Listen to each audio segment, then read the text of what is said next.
I hope you've recovered from all the exotic kits we showed you last time. This time we are going back towards the beginning again in the late 60s. In fact, later in the video we are going to show you probably the most influential kit car of all time. Meantime, check out this video where Steve Hole tells the story of a very classy little number indeed. My name's Steve Hole, editor of TKC Magazine, titledkitcar.com, and I offer you a warm welcome. Straight in this episode, we're going to look at the Warwick / Peerless mark, a company of the late 50s that had a fascinating history. There's often a lot of confusion between Warwick and Peerless and which one came first and how it all came together. So we'll try and straighten that out a little bit here, really. The reason the Peerless market, or what became, let's call it the Peerless mark straight away, really. The reason that mark existed is down to a Warwickshire-based hotelier called James Burns, better known as Jimmy. He ran a well-known establishment, which still exists actually in Warwickshire, called the Saxon Mill. And it's still thriving as well to this day, actually. But anyway, back then, dear old Jimmy had a hankering for his own vehicle, and this desire was egged on all the time by the regular lunchtime appearances and after work appearances of various standard Triumph directors who weren't too far away from that part of Warwickshire, which is just off the A46, by the way. He'd always had and those people that would frequent that, the Saxon Mill at lunchtimes include Lyndon Mills, Harry Webster, Martin Tustin and Alec Dick. And Burns was friends with a guy called Bernie Roger, who really was a talented man. And he'd already created or been involved with the Beat Roger race car with Norton expert Francis Beat, who was encouraged, and Bernie was encouraged to design a what-if type of scenario for Jimmy Burns, really. He came up with a stylish two-seater that, for want of a better name, was christened Warwick GT, which is kind of how that came about. They couldn't think of a name for it, and he just called it the Warwick because after the county of Warwickshire. I think it was as simple as that. And anyway, Saxon Mill is sort of on the outskirts of Warwick, the town of Warwick. So I think that fitted quite nicely, for want of a better name. It used what described as state-of-the-art 16-gauge multi-tube space frame and an aluminium body, using surprisingly Triumph Mechanicals, TR3 in this case. And in testing, the car was very successful. It exceeded expectations, in fact, and I think it even achieved 120 miles per hour on one occasion, which was good going for those days. Roger showed the prototype to his friend and ex-army colleague, as well as being a motorsport enthusiast, John Gordon, a well-respected Rolls-Royce dealer. And he indeed was later the Gordon of Gordon Keeble, so he had a bit of a pedigree as well. He also showed it to another friend called to Jim Keeble, Gordon Keeble. And apparently Keeble wouldn't suffer fools gladly. He wouldn't pull no punches. If anything he didn't like, he'd say. But he was regarded highly for in those days for his ability to, because he wouldn't pull any punches, he would give good advice if harsh. And indeed, it was he who came up with the idea to make the vehicle a 2+2, which he felt would give it a more sophisticated feel, and also, of course, make it more practical. So Roger took the advice. He lengthened the chassis, widened the track, and added a Dion rear end, just in time for the car's debut at the 1957 Paris Motor Salon, where it was, by all accounts, again, incredibly well received. So encouraged were the people involved behind the car, Burns and Keeble and Roger, that they were encouraged to go and find a premises in which to build them. And indeed, Bernie Roger was tasked with that job. And he found, it wasn't particularly local, but he found a disused showroom facility on the Bath Road in Slough, in Berkshire, recently vacated by a Jaguar dealership, or Jaguar dealer, called Peerless Motors. So you can see where we're going with this. And indeed, that name apparently, I think, had been kind of traditionally attached to that business. And so even though the subsequent companies over the years, including the Jaguar dealer, they just inherited the Peerless name, and it stuck. And I think initially it was a sales outlet way back in 1920 or something, where they sold decommissioned First World War military trucks, with the name coming from the fact that much of the stock originated from nothing more elaborate than the Peerless Lorry Company of Ohio in the US, indeed.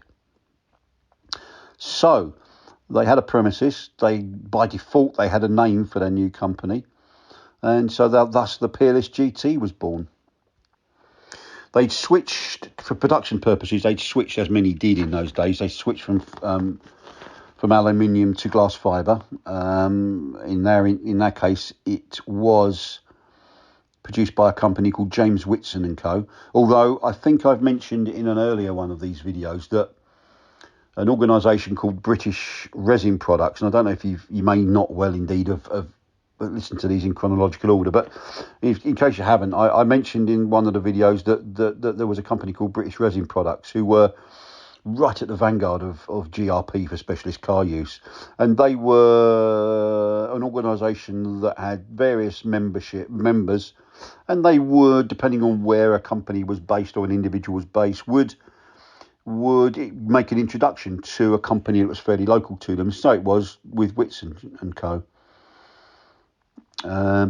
Like many, indeed, Williams and Pritchard, one of the top metal bashers of their day, had grasped the arrival of GRP. They didn't see it as a threat. I think if you can't beat them, join them. And they actually created a separate glass fibre division, and much as some other metal bashers did. And Whitson's apparently were a former coach builder that were better versed in English wheels and sandbags, and only recently before that had discovered the newfangled GRP material.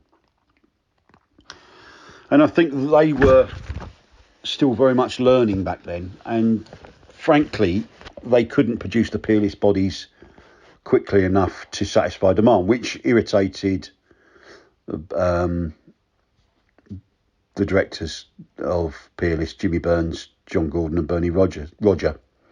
Please don't call him Rogers, because that's not true and that's not right. A very ambitious entry at Le Mans in 1958, merely from a promotional point of view, piled on the orders that the Paris show had done earlier in 57. And I think what they didn't want really was the orders that they got, because they needed to get the car into production and be able to build it in a reasonable time frame. Of the two cars entered, I think one finished 16th, very credible finish, and first in its class. And then things took another positive step when Peerless managed to get Standard Triumph to agree to supply brand new TR3 components direct from the factory production line. I guess that might have been, got to be suspicious and think that was the offer of free lunches for a year or something, I guess, but that would be scurrilous to suggest that, and I'm sure that wasn't the case. But the fact that the Standard Triumph execs were almost had a season ticket in Saxon Mill leads you to believe that acquaintances counted for a lot. But I have heard it also written, I've seen it written, that Alec Dick was quoted as saying that Standard Triumph felt almost obliged to help, given that they'd been the catalyst that encouraged Burns to embark on the project in the first place. So it actually is quite a nice story. They found another premises in Slough, which came on board alongside the Bath Road facility. This one was in Farnham Road. and the thinking there was that Farnham Road would be the manufacturing site, leaving Bath Road, as it was an old showroom, to handle sales and admin. They took a conscious decision early on that they wouldn't be making the car down to a price. They wanted a high quality GT car and a high quality price. But that didn't seem to deter people, which is strange because sometimes specials manufacturers of those days suffered because they were competing head on with the mainstream, and sometimes they were more expensive, or at least at best an equivalent price to mainstream rivals. And so it was, and that used to put people off, obviously. But in Peerless's case, it seemed to do anything but. It was kind of strange. In '58, I think, a TR3 cost £999, or from £999, which equates to £16,250, I think, in today's money, allowing for inflation. But with a Peerless GT, it was £990, but of course it attracted £500 purchase tax, which made it the equivalent of £24,000. So it was a hefty premium over TR3, but still people were placing orders.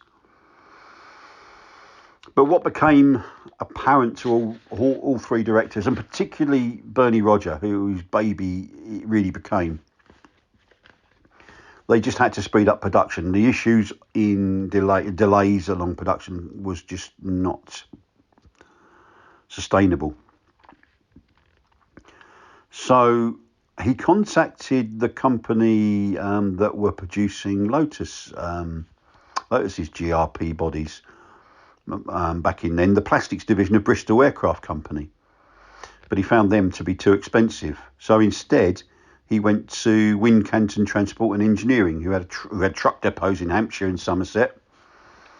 And I think even today they're a very large haulier. I think you might see them dragging Co-op and Sainsbury's articulated trailers up and down the motorways, delivering to distribution depots for those two. And they also had a key. One of the keys there. They had a GRP operation and factory in Woking. I think the company was founded in 1925, so they were well established. I think today they still employ about 18,000 people, which is amazing. And in the 60s, they were a subsidiary of. You have to forgive me for overseas listeners. Unigate Dairies, and our Woking division was producing thousands of milk float bodies. Again, please Google that if you're unsure and you're not aware of the wonderful world of the milk float in the UK. But even though times have changed as far as milk the way the milk is delivered, Wincanton still have lots of milk tankers on our roads. They just shifted emphasis from doorstep to farm gate and retail. But going back to Peerless, and instead of the 4 bodies that Peerless were struggling to receive hitherto, Wincanton could make up to 25, which was a massive improvement. Just what was needed, and helped trim the growing waiting list. After around 250 Peerless GTs have been sold, Roger took the opportunity to create a revised version, which he called the Phase 2, Mark 2 in other words. And that had over 20 alterations and improvements. Biggest visual change was that the headlights were now semi-recessed with a proper grille, replacing the original's rudimentary open grille arrangement. Well, never grille, just open, just an opening in the glass fibre with often a P emblem in the middle. The car also now gained fixed rear quarter lights. Fixed quarter lights for the front, for the doors, which stiffened them up quite a lot. And he also fitted check straps to the doors, stopping them from damaging or going back and damaging the bodies. But he retained the TR3 mechanicals and its 2-litre engine. And at that time, all seemed set fair for Peerless. But a new director arrived on the scene, and he's said to have put a few noses out of joint, with John Gordon almost instantly resigning his position.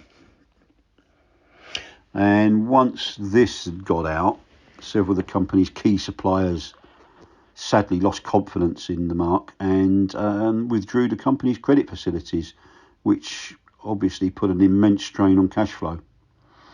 And very sadly, in 1960, after around 50 Phase 2s had found homes, the company went into receivership, which is tragic really, because of the quality of the car and what they had undoubtedly already achieved. That was really the end of it. But the other directors retained their belief in the product. And Bernie Roger had further ideas to improve the product.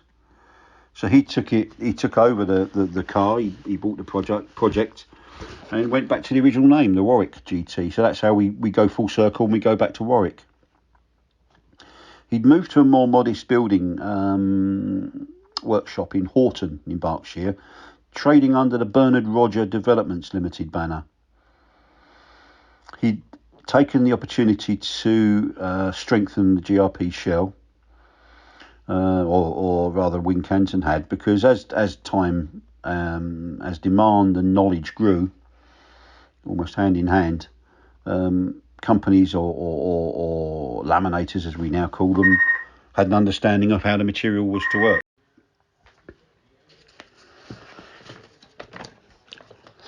So Bernie Roger was off and running again, but it wasn't all plain sailing. The body shells were a big improvement, and he actually took them straight away from Winnington and returned back to James Whitson and Sons.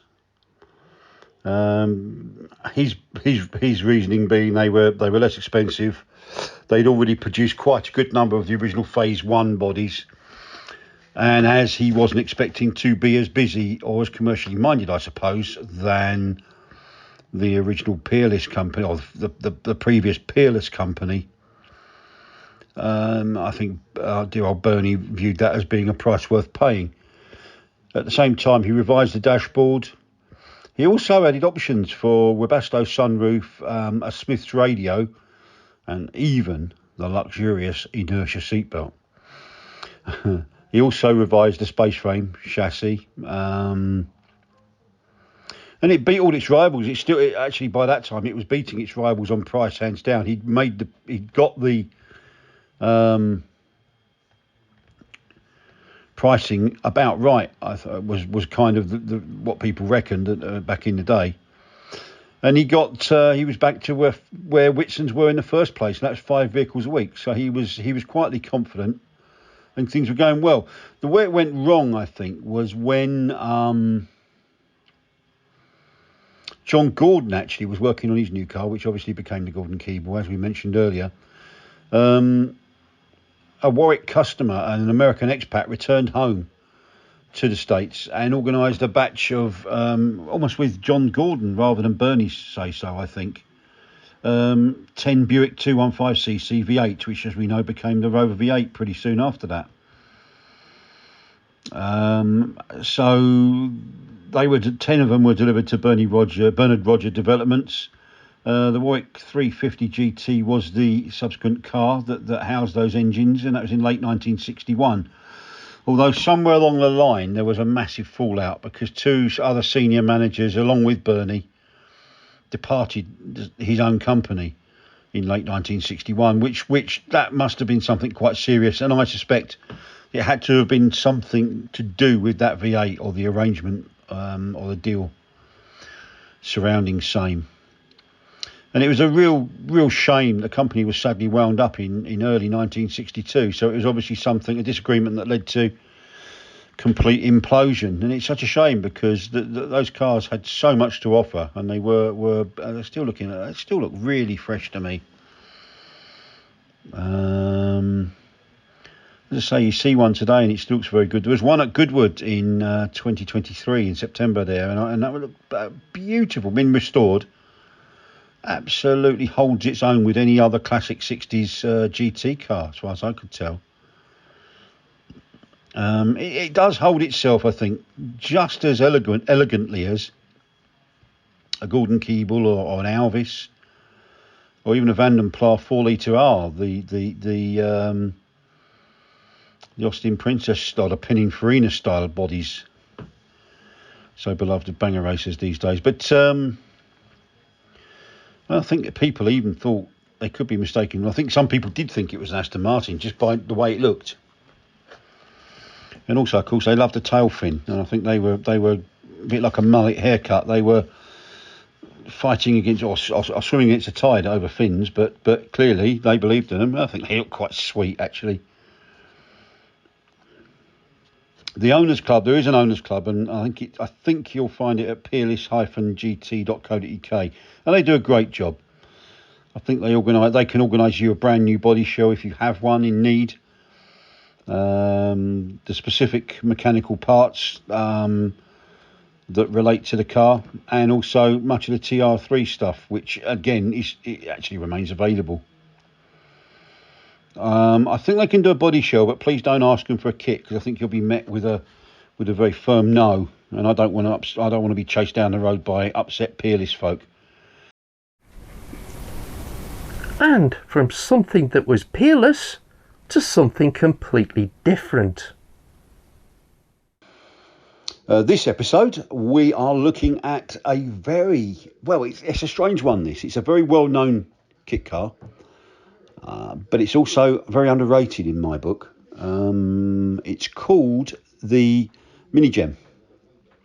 And to many people, that will need no introduction.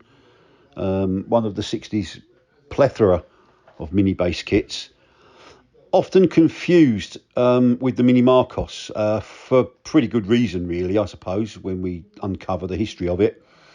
And there's a few myths floating around as well, so we're going to try and dispel a few of them. But before we start, I will always tip my hat to the good folk at the Mini Jem Register, Owners Club Register, and they are always a font of information and knowledge on the cars. They can be found at www.minigem.plus.com. But anyway, let's crack on. The history of the car, it actually dates back to about 1964, and a wonderful chap. I never had the honour of meeting him, but I wish I did. A guy called Desmond Gerald Addicott, better known as Dizzy Addicott, born in 1922 in Scotland, although his parents moved south when he was very young, and which is where he stayed for his rest of his life. Apart from his overseas postings in the RAF, but we'll come to that. At school, he was nicknamed Dismal Desmond because of his sort of introverted persona. However, by 1941, when he joined the RAF, he'd become the life and soul of the party. So something obviously happened between those intervening years.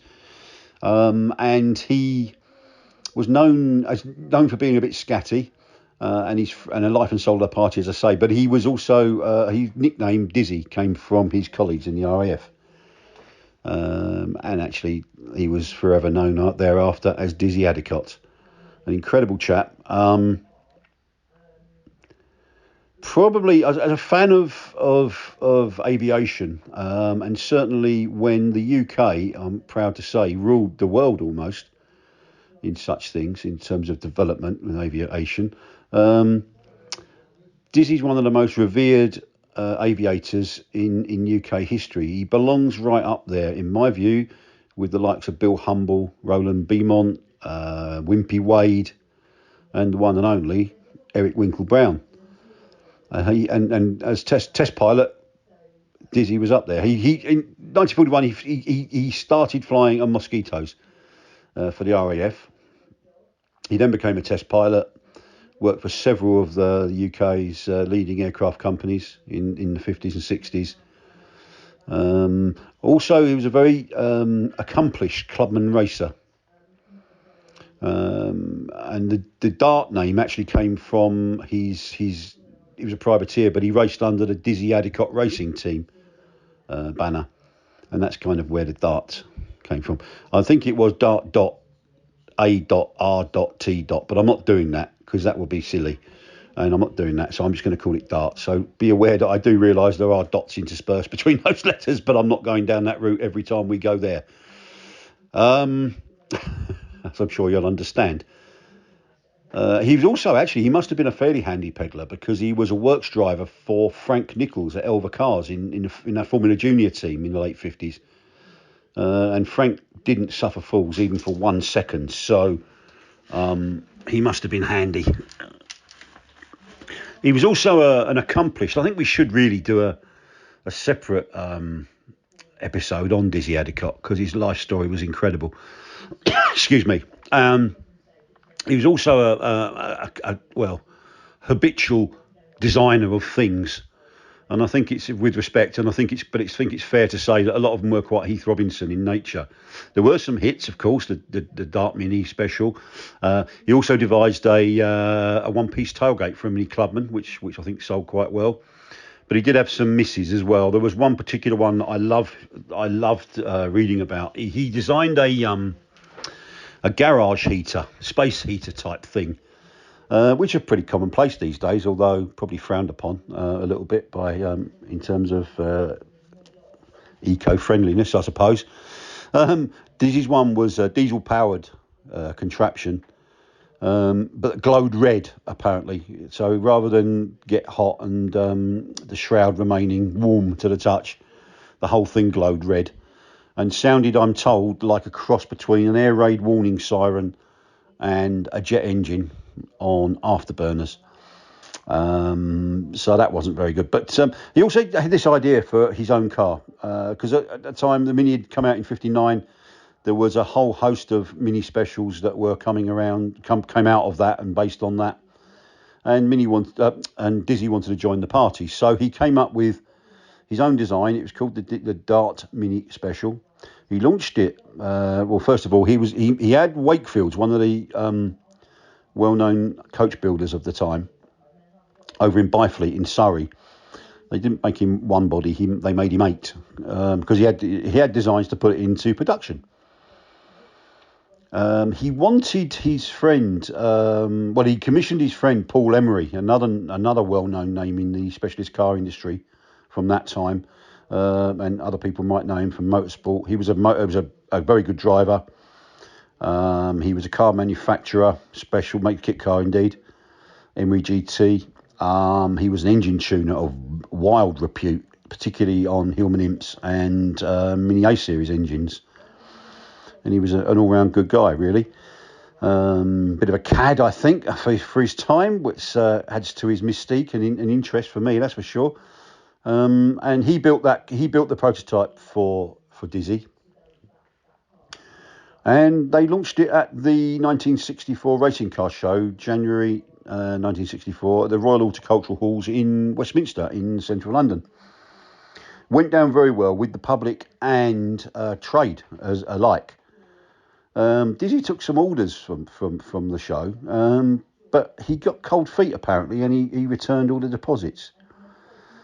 An old friend of mine, a much missed friend, the late Jem Marsh, had been. I think Marcos was just over a year old at that show, and he was looking for a nice little car to add to his growing his stable he wanted to build, and he really liked the Dart. And so he approached Dizzy with the idea of putting it in production. The two got on like a house on fire, indeed. So, because Jem had served in the Fleet Air Arm in the war, I think he was in the photographic department. But of course, so therefore the two had a bit in common with the flying and stuff. Indeed, Jem had some GRP bodies made for it. Dizzy wasn't particularly happy about that, but went along with it, I'm told, until Jem told me. But then Jem got cold feet. I don't know why. Jem never really spoke to me about it. I tried to probe him many times on that, but he didn't really. All I know is the two never spoke again thereafter.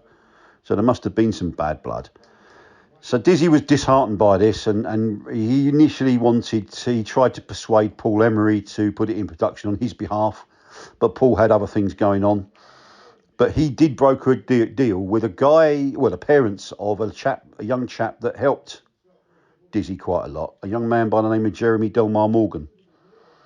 And Dizzy brokered that deal with his father, Curtis Delmar Morgan, who paid the princely sum of £750, which I think is about the equivalent of 10 grand in today's money, allowing for inflation, to take take the prototype and rights and moulds and God knows what else for it, or not moulds because he didn't have any at that time. But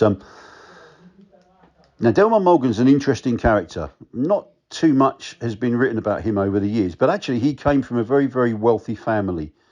I think he might have been related to the famous Delmar Morgan as an explorer back in the 19th century, I think. His father was certainly a very wealthy businessman. And his mother, Susan Harrison Brown, her father was a baron. So young Jeremy was heir to quite a pile, I think, in terms of house or property and financial means, and certainly he wasn't wanting for money. So he found himself a nice little workshop come showroom right in the middle of Kensington, in a very swish part of West London, later well known for being the base of Bristol Cars, of course. And he set up a little company called Jem Developments. So Delmar Morgan acquired the project in '66. And the first 3 cars were sent off to the Nürburgring as part of a 3-man Jem Developments entry for the Nürburgring 500 in Germany. Quite a popular race, that, and 500 kilometres a long way for a mini piece special that had never really turned a wheel in anger before.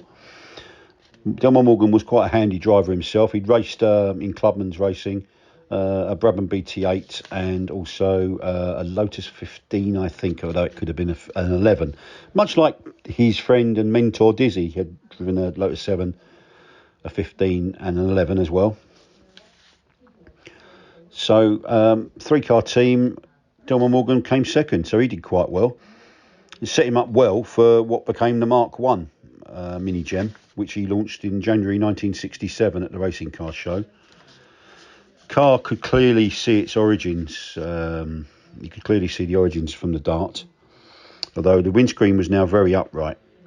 Body was GRP. Now, in case I mustn't assume that everybody that we're speaking to here will be aware of kit and specialist car terms, really, because we hopefully got some people, even if you have come looking for a fishing video and you're still here, you might like to know that fiberglass, glass fibre and GRP are all very much the same thing. Fiberglass is a trademark, and we try to respect that trademark. It doesn't help when a company turns up calling themselves ABC Fiberglass or similar, but we do, where we can, we respect that trademark, which has been owned by an American company since the very early 60s.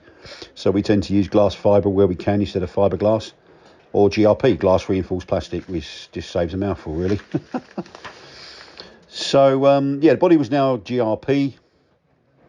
He offered 4 levels of kit. One was a basic package at £189, and he'd very cunningly undercut Jem Marsh's own version of the Dart, shall we say, the Mini Marcos, by about £5.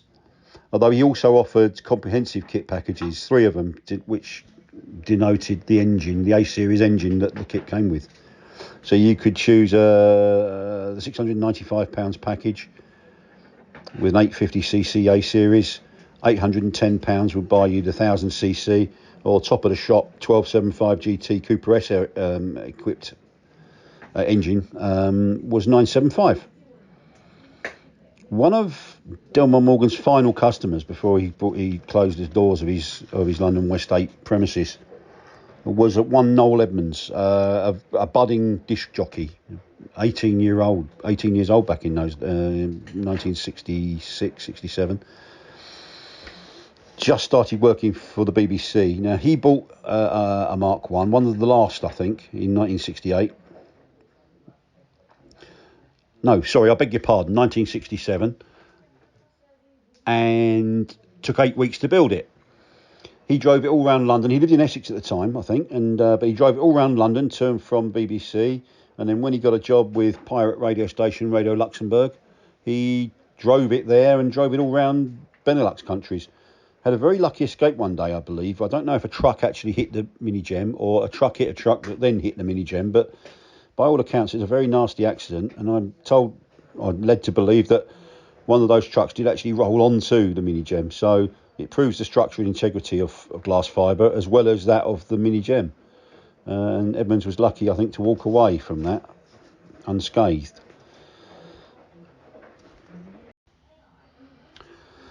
So once Delmar Morgan had moved on, he became, by the way, a very successful businessman in property, and passed away in 2018, I believe. But he was a very, very successful businessman in subsequent years.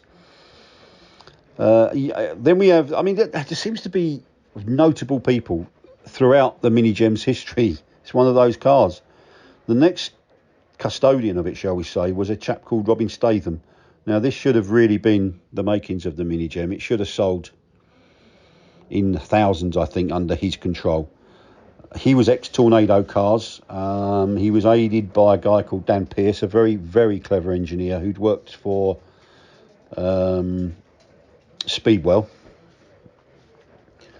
and John Sprinzel at Speedwell. And Robin Statham ran a minor, and it was a minor empire in the Penn Buckinghamshire area. He traded under the Fellpoint name, put my teeth in. And he had several strings to his bow.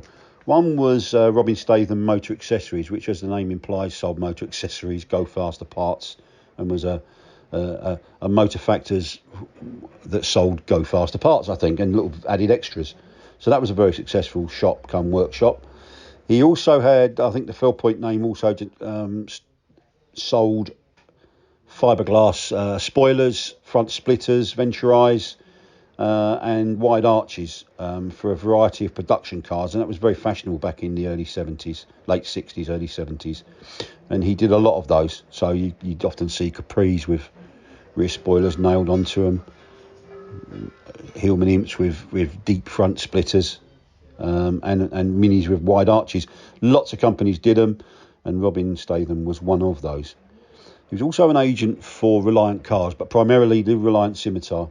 He did quite well with those, and he was a very, very skilled engineer, and by all accounts a nice guy.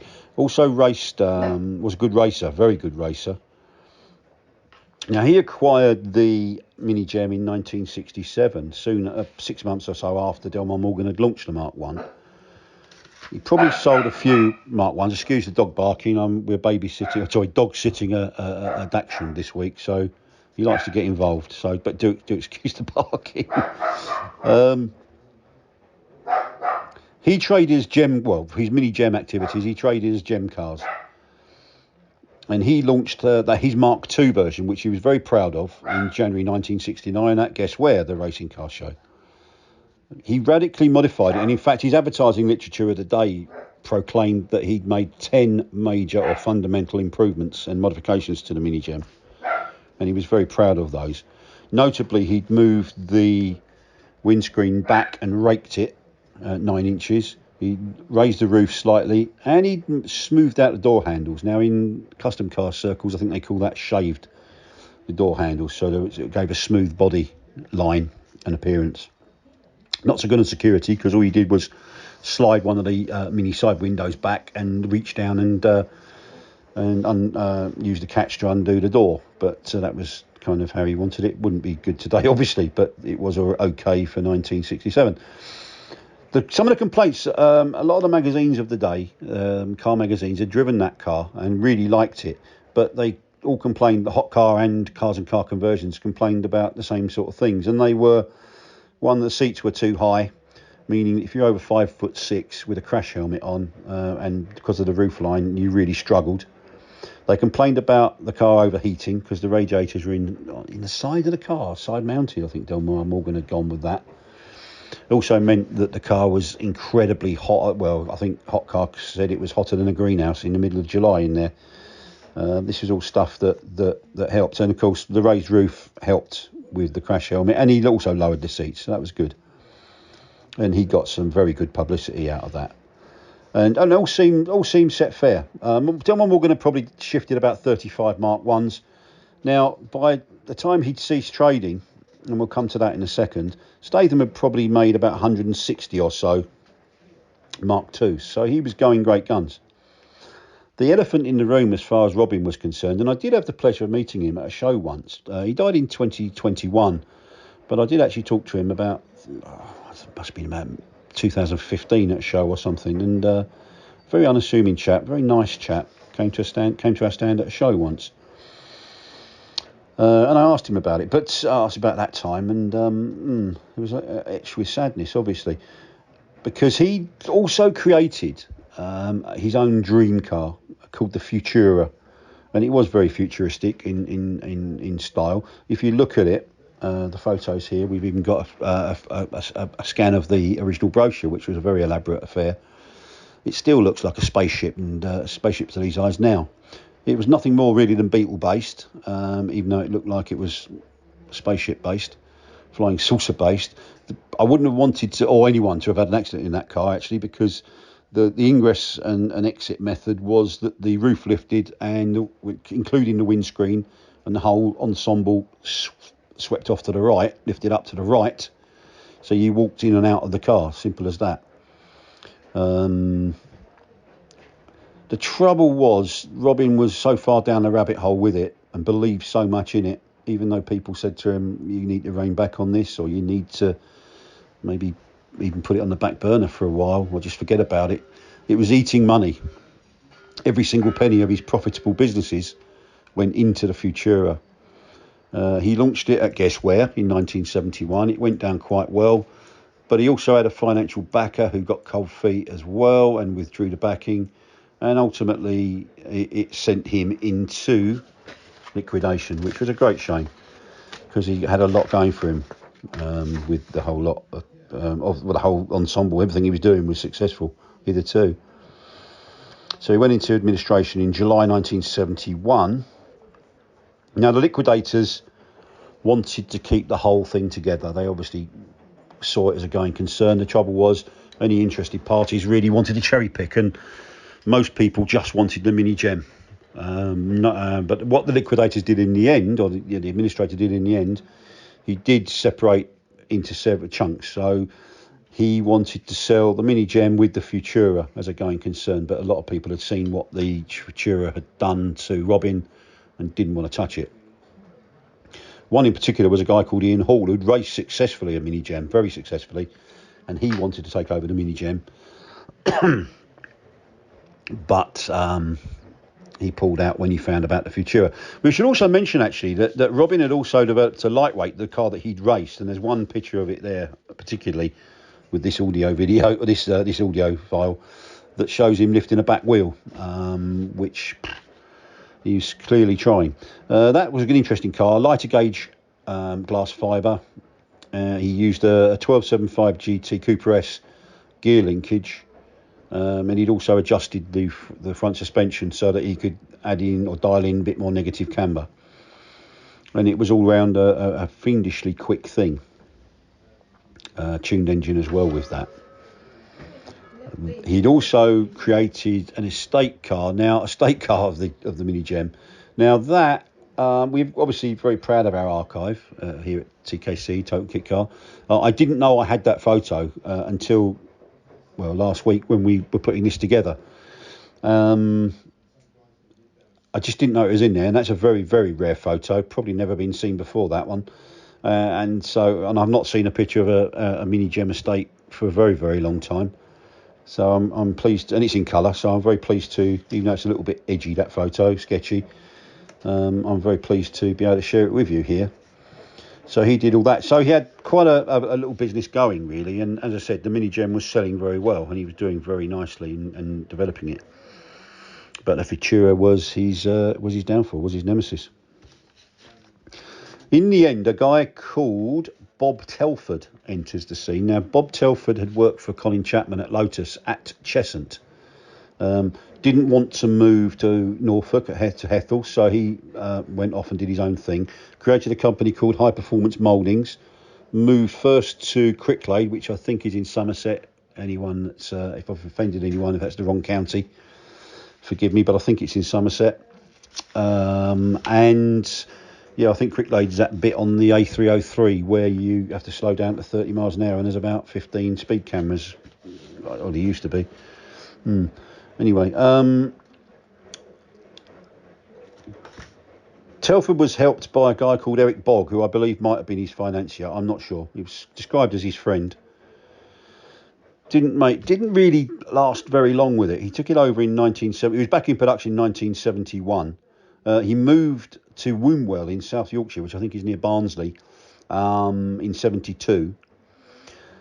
Didn't really do much with the project. He did introduce, incidentally, it just to be said, an opening tailgate.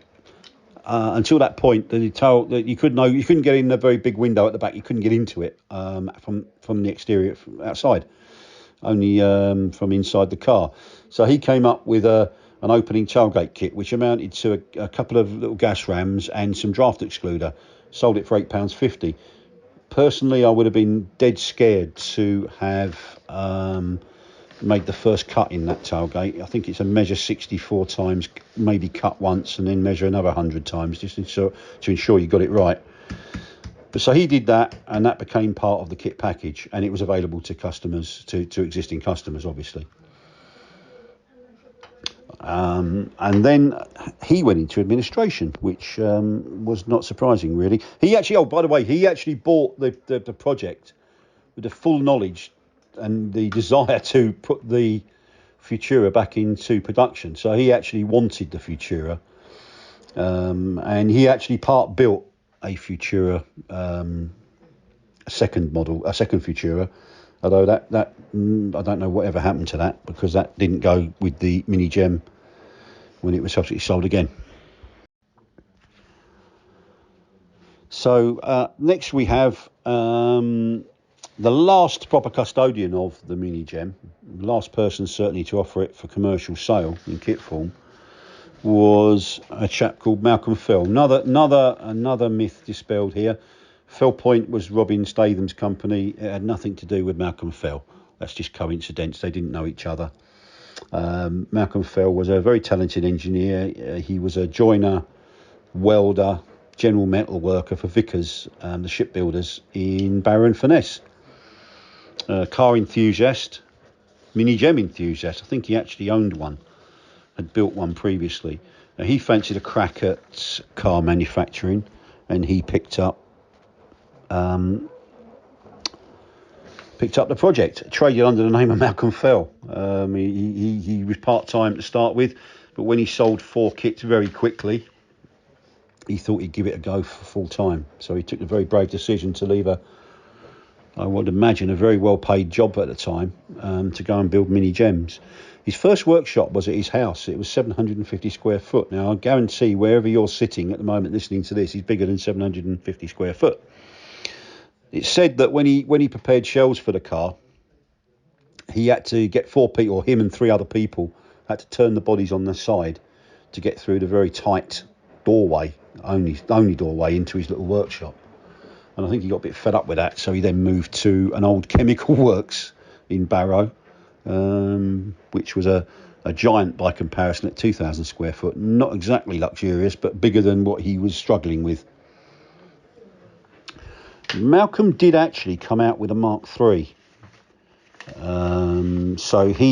But he only sold about a dozen of them, I think. Now, his Mark III had a longer nose, and he did that was the main change, and he introduced a few other changes to it as well, but didn't do very much with it.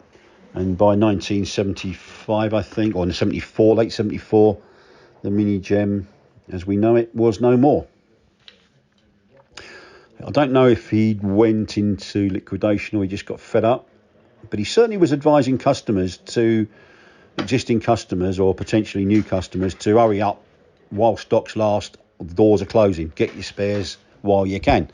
And he certainly put out missives like that, which was interesting. So he had planned to, or knew he was closing, shall we say. And that was it as far as we're concerned. Although the moulds, there was rumours that Mark II and Mark III moulds had been destroyed by Fell in a fit of pique.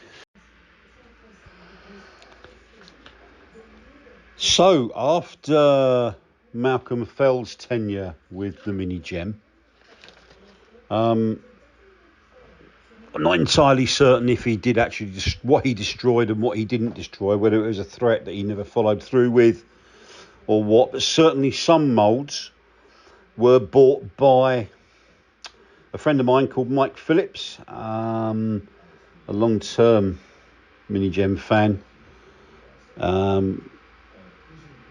Ran the Harlequin kit cars company for a while, and back in the 90s, and also owns the rights to the Rafa Belva and Belvetta, and an all-round good egg, and now lives in semi-retirement, although I don't think you could ever count Mike as being retired, because I know what he's like, but I said, let's say semi-retirement in France.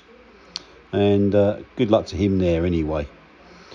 So he bought the moulds from Malcolm Fell in '83, where Malcolm was living on the beautiful, very barren, I think, Walney Island, just off of Barrow in Furness.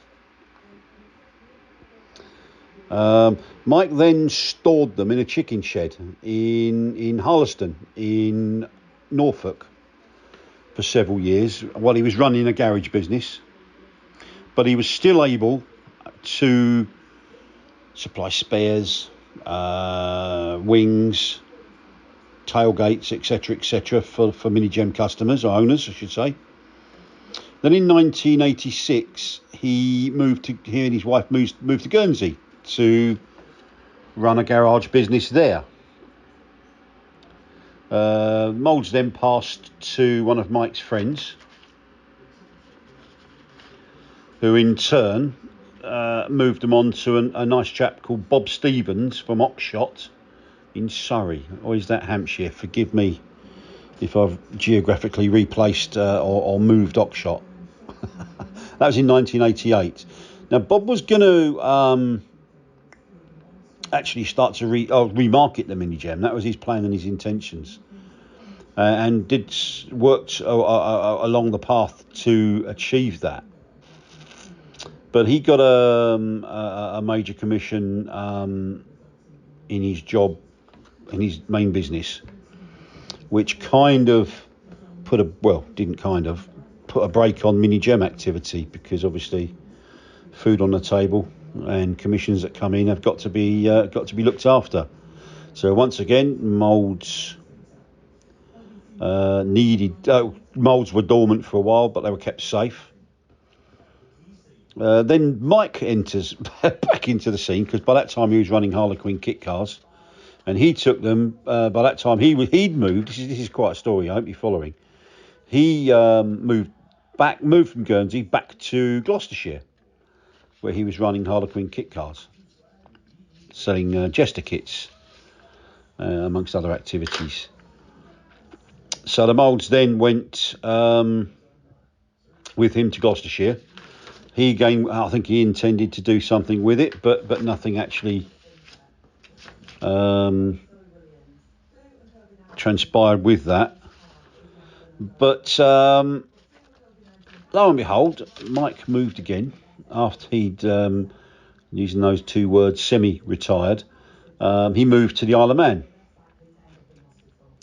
And again, the moulds were on the move, this time to a chap called Mike Brown in Southampton. And as far as Mike is aware, Mike may still have them, although they are still on the back burner. And that's kind of, as far as we believe, is the up-to-date story on the Mini Jem.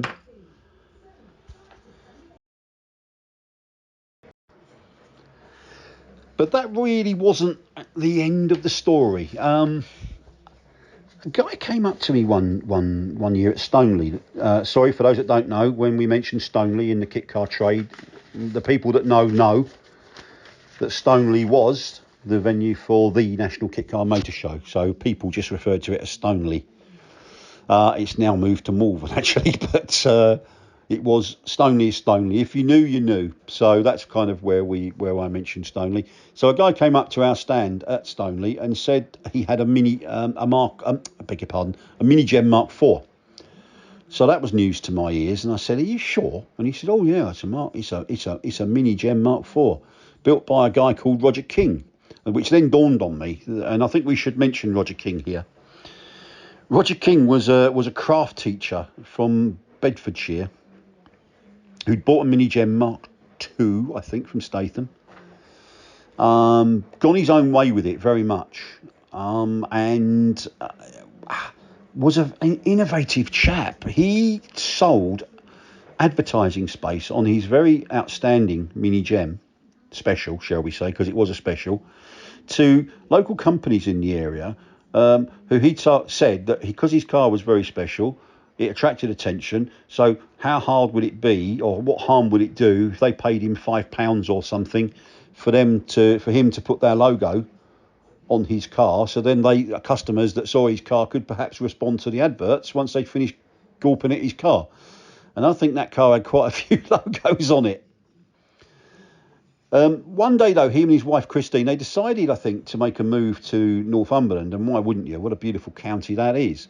So they went house hunting. He was still teaching by this time. And as a key worker, he was able to get a brand new council house in Roxbury, I think it was, perhaps.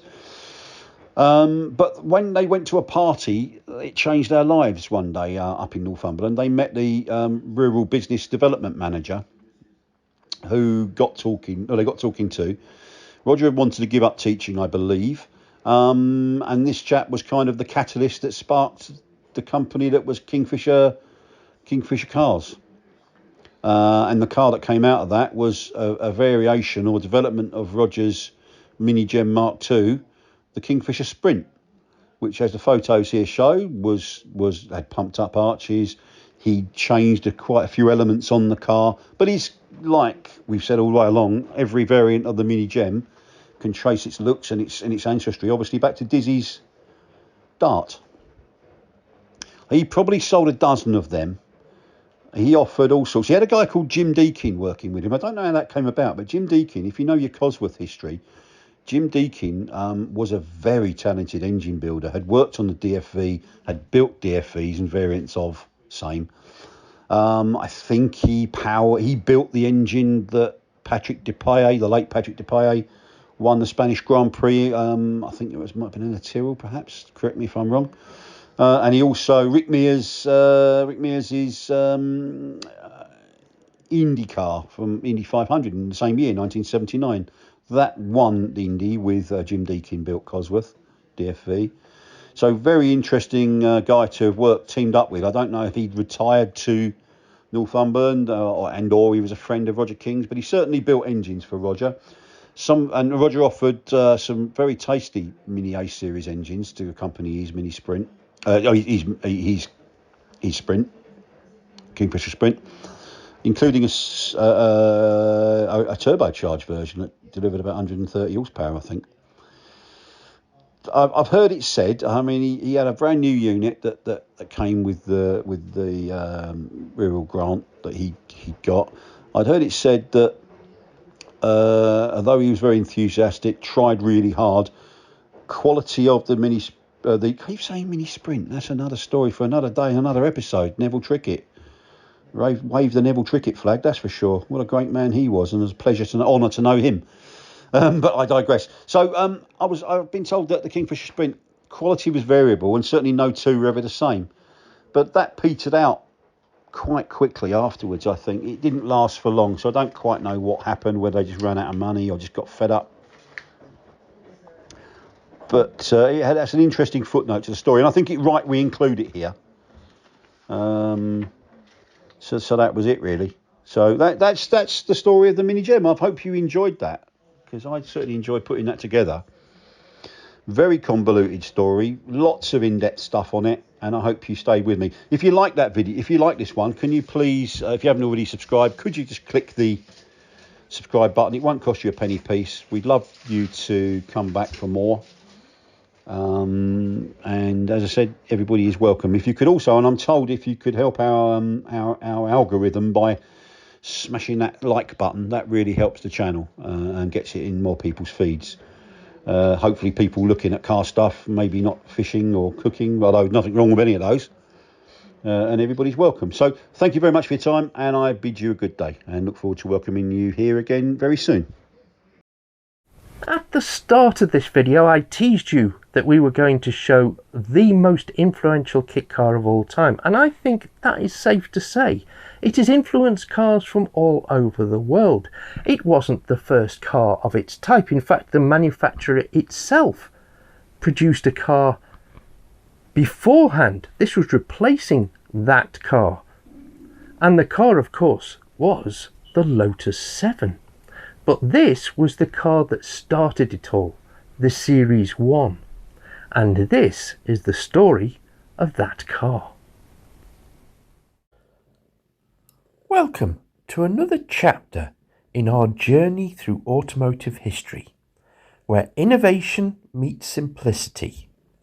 Today we delve into the story of the Lotus 7 Series 1, a car that redefined sports motoring and left an indelible mark on the racing world. Our story begins with the Lotus 6, introduced in 1952 and designed by Colin Chapman. It was a lightweight kit-form sports car that laid the foundation for what was to come, being both enjoyable to drive on the road, cheap to build, but more importantly, very effective on the racetrack. In September 1957, Lotus unveiled the 7 Series 1, a successor that would become an icon. Produced until June 1960, approximately 243 kits were made, with the first 100 assembled at Tottenham Lane, Hornsey, and the remainder at Delamere Road, Cheshunt. The 7's design featured a multi-tubular space frame chassis produced by Progress Chassis Company, utilising 1 inch and 1 3/4 inch tubing. The aluminium-clad body, crafted by Williams and Pritchard, was often delivered unpainted, showcasing its raw engineering beauty. Up front, the 7 employed independent suspension with transverse wishbones and standard 10 vertical links. At the rear, a live axle was located by twin trailing arms and a diagonal member, ensuring precise handling. Various engine options were offered.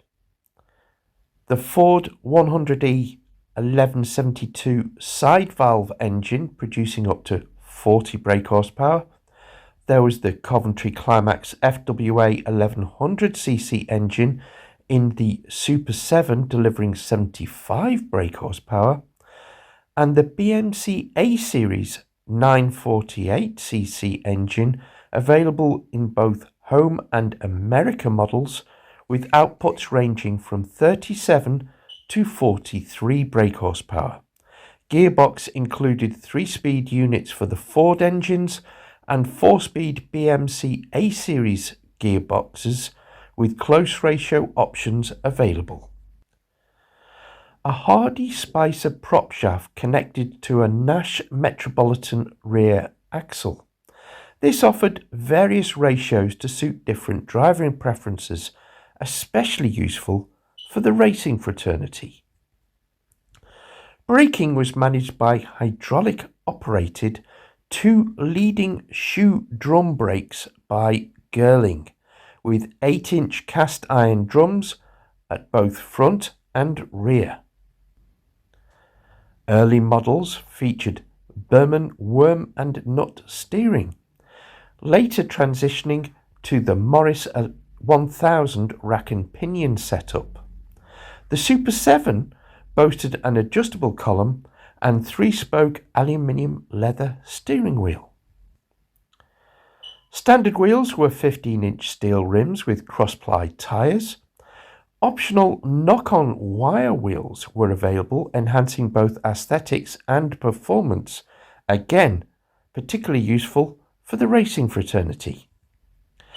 The Seven's electrical system included a lightweight 12-volt battery, Lucas lighting components, and from January 1960, features like a windscreen wiper motor from the Elite model and electric cooling fan were introduced as well. Instrumentation varied by model, with speedometers, oil pressure gauges, water temperature gauges and ammeters as standard. Tachometers were available at extra cost, especially in the Super 7 and C models. An aluminium fuel tank supplied by Williams and Pritchard was secured using aircraft spec bungee cords. Early cars featured red vinyl trim, later transitioning to red PVC covered dashboards and panels. Ex-works prices ranged from £526 for the base model in 1957 to £892 for the Super 7 in 1958.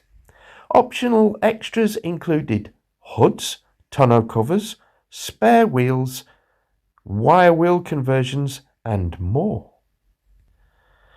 The 7's compact dimensions, with a wheelbase of 7'4", an overall length of 10'3" and a width of 4'5", contributed to its lightweight nature, with early models weighing as little as 725 pounds. The Lotus 7 Series 1 wasn't just a car, it was a philosophy. It was all about lightweight. The emphasis on lightness and simplicity influenced generations of sports cars up to this day and remains a testament to Colin Chapman's visionary engineering. There were other cars of a similar nature produced around the same time, but it is the Lotus 7 that has remained the longest, stayed in production right up to this day, and also influenced more cars than pretty much any other in the kit car world. So thank you for joining us on this journey through the legacy of the Lotus 7 Series 1, a car that even decades later continues to inspire and captivate enthusiasts around the world. In much modified form, it still lives on today in the Caterham series of cars. But that is another story.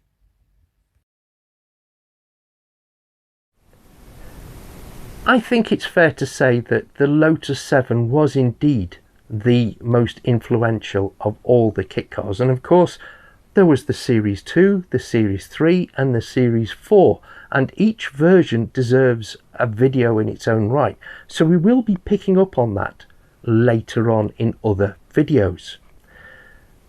But for now, we're drawing to a close. Thank you ever so much to everybody who's given us a thumbs up. That tells people like us that there's something here that they will like. And even better, thank you to everybody who clicks on the bell and the all, because not only does that tell you when other videos are launched by us, but more importantly, that helps build the channel and the community, and that helps us enormously, and it doesn't cost you a penny. So thank you ever so much to everybody who has. You are all heroes. So I'd better go and prepare the next videos. Until then, take care.